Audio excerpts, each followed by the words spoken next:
Hello friends, welcome to Sunbig classes. Lucent series को आगे बढ़ाते हुए आज हम लोग देखेंगे दो टॉपिक। पहला टॉपिक गुप्त उत्तरकाल यानी वर्धन वंश और प्राचीन भारत के विविध प्रश्न। तो आइए शुरू करते हैं। गुप्त उत्तरकाल। पहला प्रश्न है कि थानेश्वर में वर्धन वंश या पुष्यभूति वंश की स्थापना किसने की थी? और इसका सही आंसर हो जाएगा ऑप्शन सी, पुष्यभूति वर्धन। थानेश्वर में वर्धन वंश या पुष्यभूति वंश की स्थापना की थी पुष्यभूति वर्धन। नेक्स्ट प्रश्न है, सूची एक और सूची दो को सुमेलित करना है। एक तरफ राज्य दिया हुआ है और एक तरफ राजधानी दिया हुआ है। आइए देखते हैं कौन से राज्य के कौन सी राजधानी थी। तो वर्धन के थानेश्वर, मौखरी वंश के कन्नौज, बाकाटक के पुरिका और मैत्रक के बल्लभी राजधानी था। आंसर हो जाएगा ऑप्शन ए। नेक्स्ट प्रश्न पे चलते हैं। फिर से सुमेलित करने का है। एक तरफ राजवंश है और एक तरफ उसके संस्थापक है। आइए देखते हैं कौन सा सही है। तो वर्धन वंश के संस्थापक पुष्यभूति है, मौखरी वंश के संस्थापक ईशान वर्मा है, बागटक वंश के संस्थापक विंध्य शक्ति है और मैत्रक के संस्थापक भट्टारक है। इसका सही आंसर है ऑप्शन बी। अगले प्रश्न पे चलते हैं और देखते हैं कौन सा है।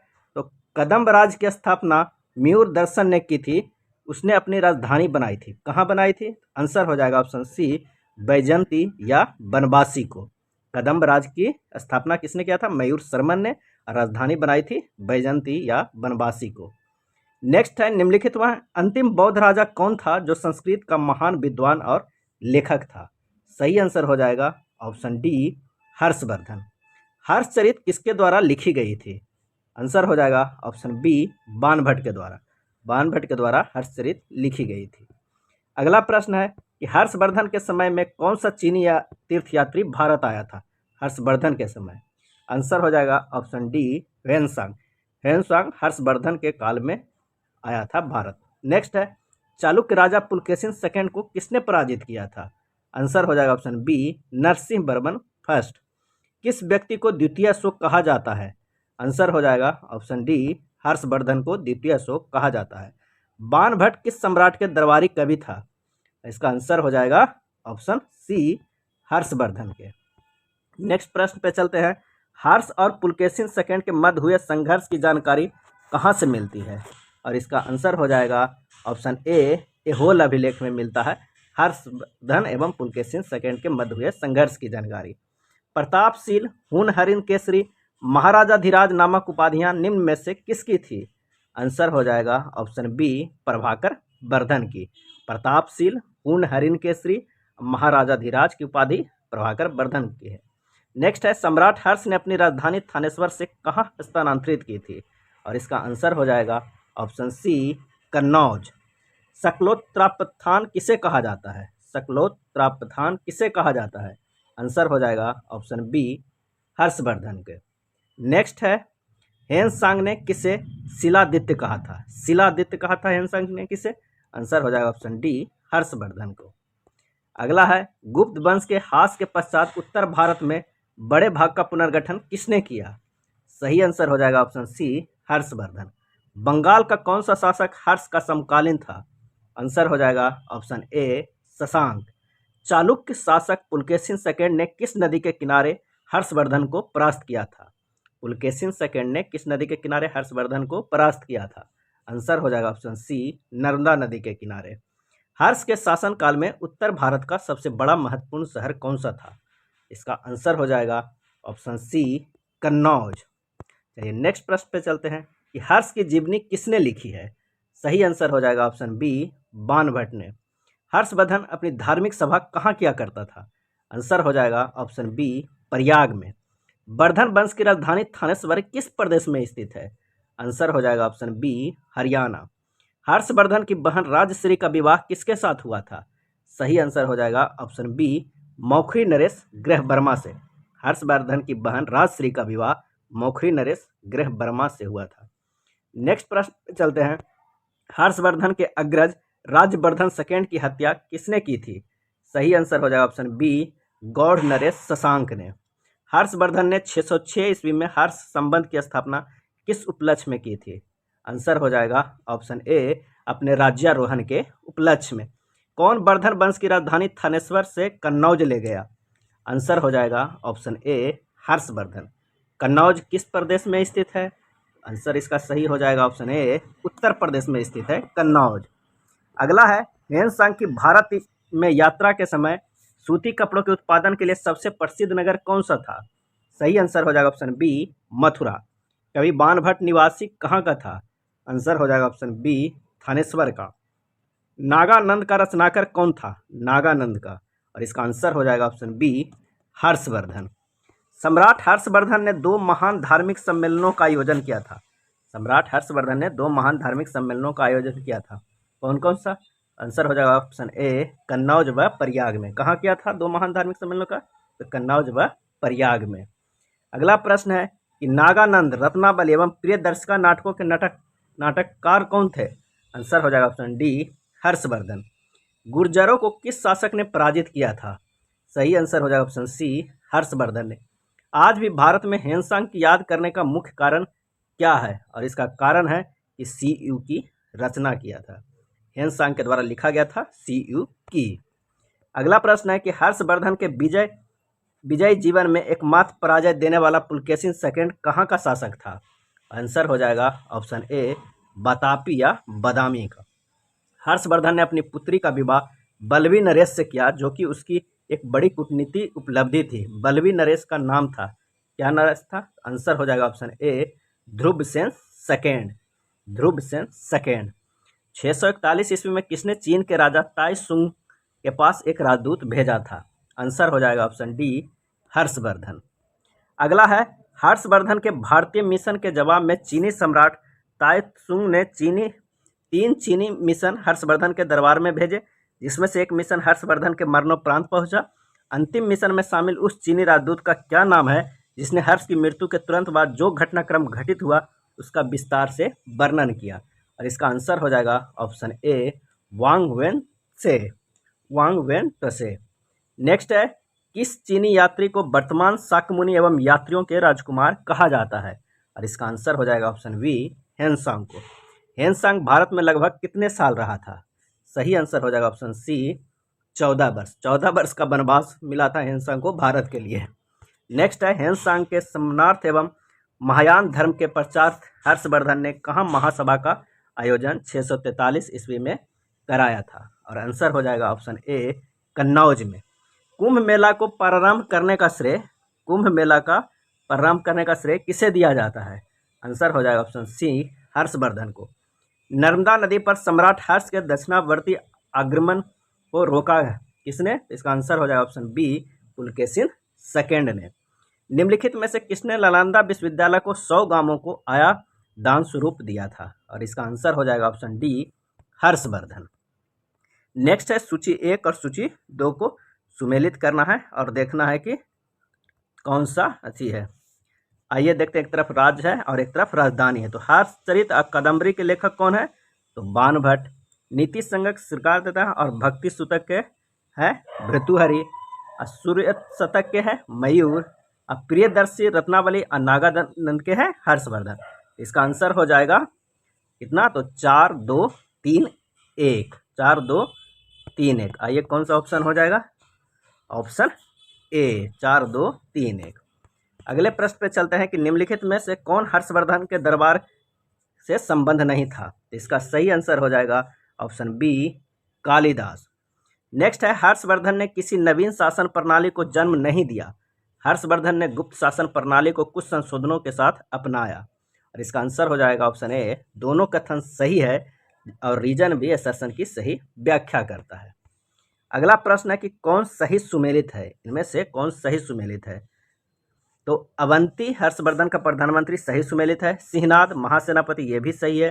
कुंतल सेनापति अश्वसेना का ये भी सही। तो आंसर हो जाएगा ऑप्शन डी, उपयुक्त में से सभी। किसका कथन था कि भारत के लोग गर्म मिजाज के हैं, उन्हें जल्दी गुस्सा आता है परंतु ईमानदार होते हैं, भारतीय स्वच्छता प्रेमी है? और इसका सही आंसर हो जाएगा ऑप्शन सी, ह्वेनसांग ने कहा था। अगला प्रश्न है, घंटी यंत्र या तुला यंत्र का प्रयोग होता था? और इसका आंसर हो जाएगा ऑप्शन बी, खेत की सिंचाई के लिए। निम्नलिखित में से कौन सा वाक्यांश हर्षोत्तर काल के स्रोतों से समानता उल्लेखित हुंडी की प्रकृति या स्वरूप को परिभाषित करता है? और इसका आंसर हो जाएगा ऑप्शन सी, विनिमय पत्र। अगला प्रश्न है कि दक्षिण भारत के संदर्भ में एरीपत्ती का अर्थ था, क्या अर्थ था? इसका आंसर हो जाएगा ऑप्शन ए, जलाशय की भूमि। एरीपत्ती का अर्थ था जलाशय की भूमि। अगले प्रश्न पे चलते हैं कि हर्ष के काल में भू राजस्व की सीमा थी, कैसी थी? आंसर हो जाएगा 1/6 से 1/10 तक। मौखरी शासकों की राजधानी खाली स्थान कहाँ थी? आंसर हो जाएगा ऑप्शन बी, कन्नौज। नेक्स्ट प्रश्न है कि सीयू की नामक यात्रा विवरण निम्नलिखित में किससे जुड़ा है? सीयू की, और इसका आंसर हो जाएगा ऑप्शन डी, वेन-सांग के द्वारा। नेक्स्ट है विविध प्रश्न प्राचीन भारत की। आइए देखते हैं इसके पहले प्रश्न। किस विदेशी यात्री ने भारत का दौरा सबसे पहले किया था? किस विदेशी यात्री ने भारत का दौरा सबसे पहले किया था? इसका आंसर हो जाएगा ऑप्शन बी, मेगास्थनीज सबसे पहले किया था। प्राचीन भारत में निम्न में से कौन सा विद्या अध्ययन का केंद्र नहीं था? और इसका सही आंसर हो जाएगा ऑप्शन डी, कौसंबी। तक्षशिला, विक्रमशिला और नालंदा ये तीनों विद्या का प्रमुख केंद्र था। शून्य का खोज किसने किया है? और इसका सही आंसर हो जाएगा ऑप्शन बी, आर्यभट्ट ने। नेक्स्ट है महापाषाण संस्कृति 1500 ईस्वी पूर्व से 1000 ईस्वी पूर्व हमें दक्षिण भारत के उस ऐतिहासिक युग से परिचित कराती है जब महापाषाण काल में उपयोग में लाए जाते थे। और इसका आंसर हो जाएगा ऑप्शन सी, बड़े पत्थरों से घेरी गई समाधियां या कब्रें। नेक्स्ट है किस पुस्तक का 15 भारतीय व 10 विदेशी भाषाओं में अनुवाद किया जा चुका है? और इसका आंसर हो जाएगा ऑप्शन सी, पंचतंत्र। पंचतंत्र का 15 भारतीय भाषा में और 40 विदेशी भाषाओं में अनुवाद किया जा चुका है। अगला है न्यूमिस्मेटिक्स क्या है? इसका सही आंसर हो जाएगा ऑप्शन बी, सिक्कों व धातुओं का अध्ययन। हितोपदेश के लेखक कौन है? आंसर हो जाएगा ऑप्शन सी, नारायण पंडित। हितोपदेश के लेखक नारायण पंडित। अगला है नाट्य शास्त्र की रचना किसने की है? नाट्य शास्त्र की सही आंसर हो जाएगा ऑप्शन सी, भरत मुनि। विक्रम संबंध प्रारंभ हुआ था, कब से हुआ था? तो 58 ईस्वी पूर्व से। अंकोर वाट कहाँ स्थित है? और इसकी सही आंसर हो जाएगा ऑप्शन डी, कंबोडिया से। नेक्स्ट है पुरापाषाण काल में आदि मानव के मनोरंजन के साधन थे। पुरापाषाण काल में आदि मानव के मनोरंजन के साधन थे, क्या थे? आंसर हो जाएगा ऑप्शन ए, शिकार करना। निम्नलिखित में किसको चालकोलिथिक एज कहा जाता है? आंसर हो जाएगा ऑप्शन सी, ताम्रपाषाण युग को।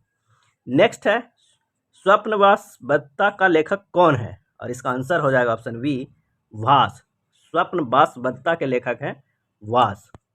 अगला है नालंदा विश्वविद्यालय किसके लिए विश्व प्रसिद्ध था? और इसका आंसर हो जाएगा ऑप्शन सी, बौद्ध धर्म दर्शन के लिए। उस स्रोत का नाम बतलाएं जो प्राचीन भारत के व्यापारिक मार्गों पर मौन है। आंसर हो जाएगा ऑप्शन बी, मिलिंद-पन्ह। आधुनिक मानव के हाल का पूर्वज है। और इसका आंसर हो जाएगा ऑप्शन बी, क्रो-मैग्नन मनुष्य। नेक्स्ट है ईसा की प्रारंभिक सदियों में भारत तथा रोम के बीच घनिष्ठ व्यापारिक संबंधों की सूचना किस पुरास्थल की खुदाई से प्राप्त होती है? आंसर हो जाएगा ऑप्शन डी, अरिकमेडु। आधुनिक देवनागरी लिपि का प्राचीनतम रूप है। आंसर हो जाएगा ऑप्शन बी, ब्राह्मी।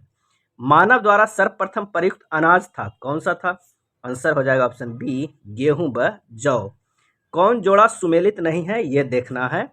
तो हरिसेन हर्ष का ये सुमेलित नहीं है।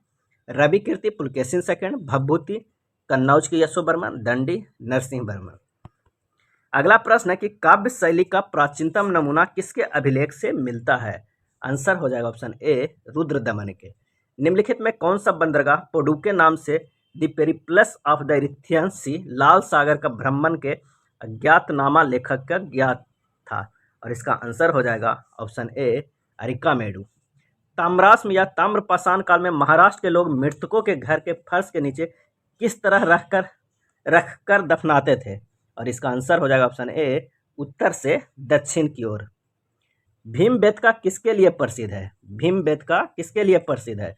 सही आंसर हो जाएगा ऑप्शन ए, गुफाओं के शैल चित्र के लिए।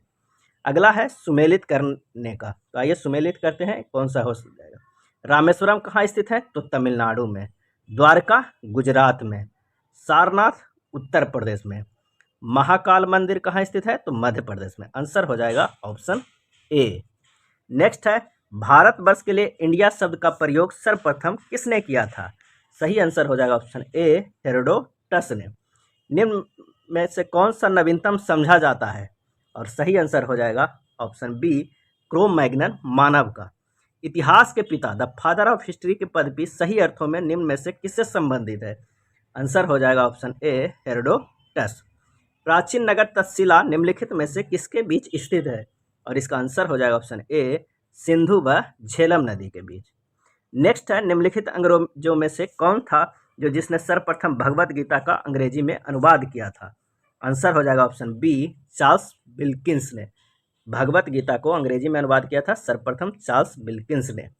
निम्नलिखित प्राचीन भारतीय अभिलेखों में कौन सा एक खदान को देश में संकट काल में उपयोग हेतु सुरक्षित रखने के बारे में प्राचीनतम शाही आदेश है? आंसर हो जाएगा ऑप्शन ए सोहगौरा ताम्रपत्र। नेक्स्ट है भारत में निम्नलिखित के आने का सही कालक्रम कौन सा है, बताएं। तो इसका आंसर हो जाएगा सबसे पहले नगर संस्कृति आया, उसके बाद लोहे का हल आया, उसके बाद आहत मुद्रा चांदी के सिक्के आया, उसके बाद सोने के सिक्के आया। तो ऑप्शन हो जाएगा डी। नेक्स्ट प्रश्न है कि प्राचीन भारत में निम्नलिखित में कौन सी एक लिपि दाईं ओर से बाईं ओर लिखी जाती थी? सही आंसर हो जाएगा ऑप्शन डी खरोष्टी। कौन सा एक प्राचीन भारत में व्यापारियों का निगम था? आंसर हो जाएगा ऑप्शन डी मणिग्राम। अगला प्रश्न है कि पुलकेशिन एक का बादामी शिलालेख शक वर्ष 465 का दिनांकित है, यदि इसे विक्रम संबंध में दिनांकित करना हो तब वर्ष होगा क्या होगा? आंसर हो जाएगा ऑप्शन ए 600। सूची 1 और सूची 2 के साथ सुमेलित कीजिए और सूची में नीचे दिए गए कूट को प्रयोग कीजिए कि इनमें से कौन सा सही है। तो गुप्त का देवगढ़, चंदेल का खजुराहो, चालुक्य का बादामी, पल्लव का पनमलय। आंसर हो जाएगा ऑप्शन ए। अगला है सुमेलित करना है, एक तरफ राज्य दिया हुआ है और एक तरफ राजधानी दिया हुआ है। तो चेर की राजधानी करियूर या बांजी, चोल के पुहर या कावेरीपट्टम या उरैयूर, और पांड्य वंश के कोकेई एवं मदुरई। आंसर हो जाएगा ऑप्शन ए। मुद्रा राक्षस नामक पुस्तक का लेखक कौन था? सही आंसर हो जाएगा ऑप्शन ए विशाख दत्त। अगला प्रश्न है कि बौद्ध जैन एवं ब्राह्मण धर्मों में कौन सी धारणा एक जैसी है? इसका सही आंसर हो जाएगा ऑप्शन ए कर्मवाद का सिद्धांत। बिहार महान धार्मिक केंद्र है किसके? तो इसका आंसर हो जाएगा ऑप्शन डी इन सभी के लिए, सिखों के लिए भी, जैनों के लिए भी और बौद्धों के लिए। कौन सुमेलित नहीं है ये देखना है। तो जैन धर्म बाइबिल ये सुमेलित नहीं है, हिंदू धर्म के गीता, बौद्ध धर्म के धम्मपद और मुस्लिम धर्म के कुरान, और बाइबिल ईसाई धर्म का है। आंसर हो जाएगा ऑप्शन डी। नेक्स्ट प्रश्न पे चलते हैं, निम्नलिखित युग्मों में से कौन एक सही सुमेलित नहीं है? तो आइए देखते हैं कौन सा। तो कर्पूर मंजरी हर्ष के द्वारा ये गलत है, मुद्रा राक्षस विशाख दत्त के द्वारा लिखा गया है, मालविका अग्निमित्र कालिदास के द्वारा, सौंदरानंद अश्वघोष के द्वारा। ये तीनों सही है और ये गलत है। आंसर हो जाएगा ऑप्शन ए। मानव द्वारा सर्वप्रथम प्रयुक्त धातु कौन सा था? सही आंसर हो जाएगा ऑप्शन सी तांबा। नेक्स्ट प्रश्न है, प्राचीन भारत में हुई वैज्ञानिक प्रगति के संदर्भ में कौन सा कथन सही है? तो प्रथम सदी ईस्वी में विभिन्न प्रकार के विशिष्ट शैल औजारों का उपयोग आम था। सही है। तीसरी सदी ईस्वी के आरंभ में मानव शरीर का आंतरिक अंगों का प्रत्यारोपण शुरू हो चुका, यह गलत है। 5वीं सदी ईस्वी में कोण के ज्या का सिद्धांत ज्ञात था, यह सही है। 7वीं सदी ईस्वी में चक्रीय चतुर्भुज का सिद्धांत ज्ञात था, यह भी सही है। आंसर हो जाएगा 1, 3, 4। ऑप्शन हो जाएगा कौन सा? तो ऑप्शन सी। नेक्स्ट है, प्राचीन भारत में योद्धे कौन थे? और इसका सही आंसर हो जाएगा ऑप्शन सी एक गणतांत्रिक जनजाति था। अगला प्रश्न है कि प्राचीन भारत के इतिहास के संदर्भ में भवभूति, हस्तमल एवं क्षमेश्वर क्यों प्रसिद्ध थे? और इसका सही आंसर हो जाएगा ऑप्शन बी ये सभी नाटककार थे। ये वीडियो था गुप्त उत्तरकाल यानी वर्धन वंश और कुछ विविध प्राचीन भारत के प्रश्न। अगर वीडियो अच्छा लगा हो तो प्लीज़ लाइक एंड शेयर कर दीजिएगा।